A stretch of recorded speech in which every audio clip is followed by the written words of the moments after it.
मैं टेस्टोस्टेरोन पे कम वीडियो बनाता हूँ। उसका रीज़न ये है कि मुझे ऐसा लगता था कि हम सबको टेस्टोस्टेरोन के बारे में यूजुअली सारी चीज़ें पता होती है जितनी हमें जाननी चाहिए। मुझे ये भी लगता था कि जो अभी तक जो इन्फॉर्मेशन फैल रही है, क्योंकि मुझे लगता है सोशल मीडिया पे thousands if not 10,000 of video बन चुके होंगे इस टॉपिक के बारे में, इसलिए मैंने कभी इस पर स्पेसिफिक वीडियो नहीं बनाई क्योंकि मुझे उसकी नीड नहीं लगी। लेकिन फिर इस इंटरनेट के माया जाल में घूमते घूमते मुझे पता चला कि हमारे एक बहुत फेमस स्टार जो कि हर मूवी में गुलाटियाँ खाते रहते हैं, वो शिलाजीत प्रमोट कर रहे हैं टेस्टोस्टेरोन की। फिर मैंने धीरे धीरे उस कंपनी का पेज खोला, मुझे पता चला मिलियन फॉलोवर वाले फिटनेस यूट्यूबर जिनने ये इंडियन फिटनेस इंडस्ट्री शुरू करी थी, वो भी सेम प्रोडक्ट यूज़ कर रहे हैं। लेकिन अगर तुम थोड़ी सी पढ़ाई करोगे, थोड़ी सी रिसर्च चेक करोगे, देखोगे तो वैसे साइंटिफिक रिसर्च है ही नहीं जो बहुत तगड़े तरीके से बैक करती है शिलाजीत को। जो बैक भी करती है वो इतना वेग है, टेम्पररी और वेग है कि तुम उन्हें कभी भी ऐसे बैक नहीं कर सकते कि साइंटिफिकली प्रूवन है कि तुम्हारा टेस्ट ही उड़ा देगा, नहीं। फिर मैंने देखा कि सेम चल रहा है अश्वगंधा के साथ। और फिर अभी मेरी कुछ एक पर्सनल वाक्य भी हुई थी। मेरे जो बेस्ट फ्रेंड है उसका टेस्ट काफ़ी लो आया, उसका टेस्ट आया है 270, जो कि हमारी जो लिमिट है वो है लोअर लिमिट है 290 और उससे भी 20 कम है। अब मेरे जो फ्रेंड है वो 19 साल का है, और अगर तुम्हें लग रहा होगा कि 19 साल का मोटा या फिर कोई अजीब सा बंदा होगा, नहीं, he is a literal power lifter. उसकी डेड 200 kg है। अब 200 kg स्टेरॉइड वाली दुनिया में ऐसा कूल नहीं है क्योंकि सब 300 450 kg उठा रहे हैं। लेकिन अगर तुम नेचुरली एक 19 साल के बच्चों में कंपेयर करोगे तो मैं नहीं जानता किसी 19 साल के बच्चे को जो 200 kg डेड करता है मेरे उस वाले फ्रेंड के अलावा, और उसका टेस्ट कम आया।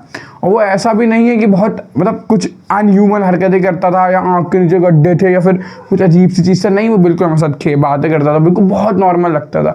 एक दिन वो गया ब्लड टेस्ट कराने, उसकी माता जी के कुछ टेस्ट हुए थे, शुगर और वो सारे, उनके साथ वो गया, उसका मन करा, उसने अपना भी टेस्ट करा दिया आउट ऑफ क्यूरियोसिटी।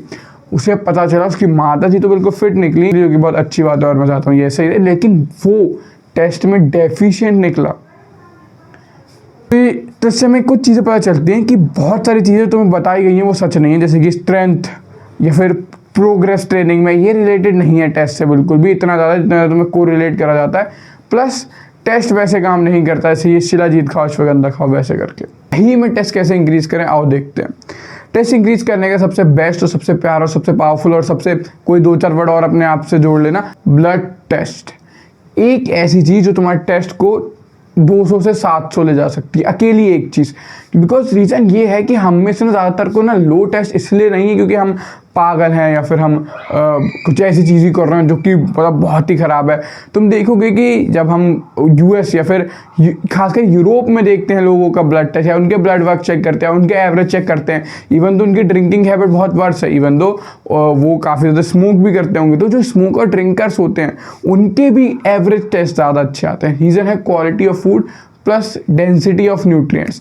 अगर तुम अपना ब्लड वर्क चेक करवाओगे तो ब्लड वर्क में एटलीस्ट 3 चीज़ों में डेफिशिएंट निकलोगे, गारंटी है। ना निकलो तो कमेंट में आके लिख देना कि भाई मैं नहीं निकला, तू गलत था, लिख देना तुम, मैं तुम्हें गारंटी दे रहा हूँ तुम कम से कम 3 चीज़ों में डेफिशिएंट निकलोगे। और उनमें से एक सबसे ज़्यादा इंपॉर्टेंट चीज़ है विटामिन डी। जैसे ही तुम ये सारी डेफिशिएंसीज पूरी कर लेते हो जो तुम्हारे ब्लड टेस्ट में निकले, तुम्हारा टेस्ट 200 से 700 ईजी जंप मारेगा, क्योंकि हमारे बॉडी काम ऐसे करती है कि उसके लिए सबसे पहले हमारा बचा जिंदा होना ज़रूरी है। ये ज़रूरी नहीं है कि हमारा टेस्ट कितना अच्छा है, मूड कितना अच्छा है, हार्मोन कितने अच्छे, ये सब सेकेंडरी। सबसे पहले तुम जिंदा रहो, ये उसकी प्रायोरिटी है। और अगर तुम जिंदा ही नहीं रह पाओ रहे, तुम्हारे न्यूट्रिएंट्स ही पूरे नहीं रहे, तुम्हारी बॉडी कभी भी तुम्हें ये सेकेंडरी चीज़ें नहीं देगी। ना तुम्हारे ये मसल ग्रोथ होगी, ना तुम्हारी स्किन टेक्सचर अच्छा होगा, कुछ भी बढ़िया नहीं होगा, इंस्टेड घटते ही जाओगे। अगला फैक्टर है स्ट्रेस। अब देखो स्ट्रेस 2 तरह के होते हैं, एक होता है क्रोनिक स्ट्रेस, एक होता है माइक्रो स्ट्रेस। अब जो क्रोनिक स्ट्रेस जो होता है वो तुम्हारे लिए हार्मफुल है, माइक्रो स्ट्रेस हार्मफुल नहीं होता है। तो जैसे कि लेट्स से तुम एक ऐसी सिचुएशन में गए जो कि है स्टेज स्पीकिंग, और तुम्हें डर लगता है, तुमने घबराया, तुम्हें स्ट्रेस में है, तुम्हें स्पीक करा नीचे है, दैट्स इट, स्ट्रेस हुआ 1 घंटे के लिए, दैट्स ऑल। लेकिन जो क्रोनिक स्ट्रेस होता है जो सही में दिक्कत देता है, जिसकी तुम कुछ नहीं कर सकते, इंस्टेड वो स्ट्रेस की चीज़ों को ख़त्म करने के अलावा, और ये लोग जिसके लिए तुम्हें सप्लीमेंट या ये वो उल्टी सारी चीज़ें बेचते हैं, वो तुम्हें हार्म करता है। क्रोनिक स्ट्रेस कैसे होता है? तुम्हारा बहुत ज़्यादा मेहनत का काम है, तुम डेली सुबह कहीं पे जाते हो, वहाँ मेहनत करते हो, आते हो, फिर मेहनत करते हो, फिर सोते हो, लेकिन तुम्हारी डाइट पूरी नहीं है। 1 दिन चलेगा, 2 दिन चलेगा, हफ्ते भर, महीने भर, लेकिन अगर ये चीज़ रूटीन में है, साल भर हो गया, क्रोनिक स्ट्रेस। तुम बहुत दिमाग को चलाते हो, दिमाग को रेस्ट नहीं दे रहे।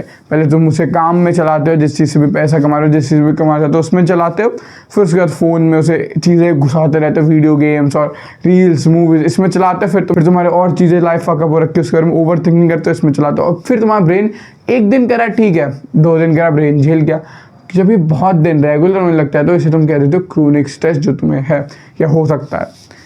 तीसरी चीज़, कोई चीज़ें हैं जो हर दिन दिक्कत दे रही हैं। लेट्स से तुम्हारा ऑफिस बहुत स्ट्रेसफुल रहता है, आज भी जाना है, कल भी जाना है, 1 साल से जा रहे हो, स्ट्रेस ओवरलैप होता जा रहा है, दिख रहा है तुम्हें क्रोनिक स्ट्रेस है। और एक क्रोनिक स्ट्रेस बहुत बड़ा रीज़न हो सकता है कि तुम्हारा टेस्ट लो है। क्रोनिक स्ट्रेस को फिक्स करना प्रायोरिटी है। थर्ड एंड मोस्ट इंपॉर्टेंट चीज़ है, गिमिक में मत पड़ो। कोई भी तुम्हें Testo booster, Bairstow booster, गेस्टो booster कुछ तुम्हारे काम नहीं करने वाला। 2 चीज़ें जो काम करती हैं, पहली चीज़ है supplements, zinc, magnesium, iron, copper, कुछ भी, एवरीथिंग, एनीथिंग जो तुम्हारी डेफिशिएंट आई है ब्लड टेस्ट में, जब तुम उसे सप्लीमेंट करोगे तो वो तुम्हें ग्रोथ देगा। अगर तुम्हारा जिंक पहले से ही काफ़ी अच्छा है, अपर लिमिट जितना आ रहा है, लेकिन तुम और जिंक सप्लीमेंट ले रहे हो, टेस्ट बढ़ेगा तो टेस्ट नहीं बढ़ने वाला, ये तुम्हारे लिमिट है। तो किसी भी सप्लीमेंट में पैसे फूकने से पहले ब्लड टेस्ट कराओ, जो ज़्यादा ज़रूरी है। प्लस अश्वगंधा, शिलाजीत, ये सब कुछ स्टडीज़ बहुत थोड़े लेवल पे इन्हें बैक करती हैं, लेकिन कोई ऐसे बहुत मेजर स्टडी नहीं है, कोई बहुत मेजर परमानेंट ग्रोथ नहीं है जो इन सब के यूजेस के बाद देखी गई है। तो मेरे हिसाब से सब वर्थ इट नहीं है उतना जितना तुम्हारी डाइट और लाइफस्टाइल है। आखिरी पॉइंट है सोशल लाइफ। मैंने एक जगह एक स्टडी में पढ़ा था कि जो नो सोशल लाइफ, लोनलीनेस है, वो तुम्हें इससे ज़्यादा हार्म करती है स्मोकिंग से। अब कहने को ये बहुत ज़्यादा वियर्ड लगा मुझे भी, जब मैंने डिटेल में देखा तो एक इंसान जिसे अगर हम लोनलीनेस में रखें, उसे एक इंसान से हमें स्मोक कराएं, दोनों में से जो स्मोक कर रहा है वो उसे आउटलिव कर देगा। और ये चीज़ प्रूवन है। एक और चीज़ प्रूवन है कि तुम्हें लोनली नहीं रहना चाहिए, क्योंकि इंसान आज तक सर्वाइव कर रहे हैं क्योंकि वो एक सोशल बीइंग थे। हमारे अनइवॉल्व वर्जन्स यानी एप्स और मंकीज़, ये सब भी तुम अगर देखोगे तो सब सोशल एनिमल हैं। तो एक कोई स्टडी देख लेना, इसमें एक मंकी को एक सॉलिट्यूड में बंद कराओ, मंकी पागल हो जाता है, मंकी अजीब हरकतें करने लगता है। हम भी वो मंकी की तरह ही, जब तुम लोनली हो जाते हो, जब तुम बाहर के लोगों से नहीं मिलते, जब तुम ग्रास टच नहीं करते, जब तुम्हारी आँखों में सूरज नहीं पड़ता, जब तुम किसी से अच्छी फ्रेंडली इंटरेक्शन नहीं करते हो, तुम लोनली हो जाते हो। तो वो लोनली होने से जो अपनी हेल्थ को घटा रहे हो, उस पर ध्यान देना शुरू करो।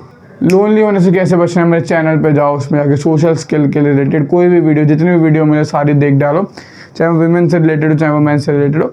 You need to improve your social skill से तुम अच्छे दोस्त बना पाओ। अच्छे दोस्त बनाओगे तो उनके साथ थोड़ा सा सोशल लाइफ बनेगी, लाइफ बढ़िया होगी।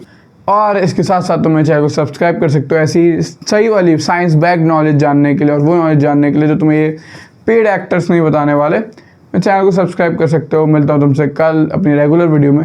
Let's do what bottom 99% are not doing. मिलते हैं।